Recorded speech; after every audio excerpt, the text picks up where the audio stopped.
देखिए, उम्मीद तो शांति के लिए, शांति समाधान हम सब चाहते हैं। आपको पता है कि इस युद्ध के कारण हमारे देश पे काफ़ी असर पड़ा और हमारे भारत के रसोई पे भी असर पड़ा है।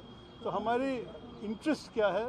शांति ही है, समाधान ही है। तो हम चाहेंगे कि जो कुछ हो गया कि ये युद्ध ख़त्म हो जाए और हम दूसरी तरफ चले जाए, क्योंकि आजकल आपको पता है कि कितने डिस्रप्शन हो चुके हैं। एनर्जी सिक्योरिटी कम हो गया है। हमारे देश पे एक बहुत बड़ा प्रतिशत नेचुरल गैस और लिक्विफाइड पेट्रोलियम गैस दोनों वहाँ से आते थे, मतलब कतर से, बहरीन से, उस तरफ से, और स्ट्रेट्स ऑफ हॉर्मुज़ के रास्ते से आते थे। अभी आना बहुत मुश्किल है। जब युद्ध चलता है तो नामुमकिन भी होता है कुछ दिनों में।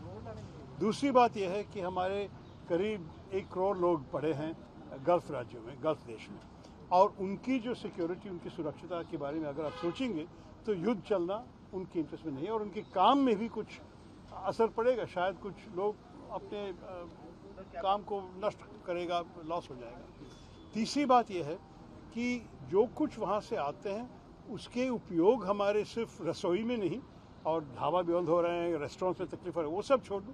उसके अलावा हमारे फैक्ट्रीज़ में भी असर हो रहा है। आप शायद सुने होंगे कि सूरत में सेरेमिक फैक्ट्रीज बंद होना पड़ा क्योंकि उनके सप्लाईज नहीं मिले।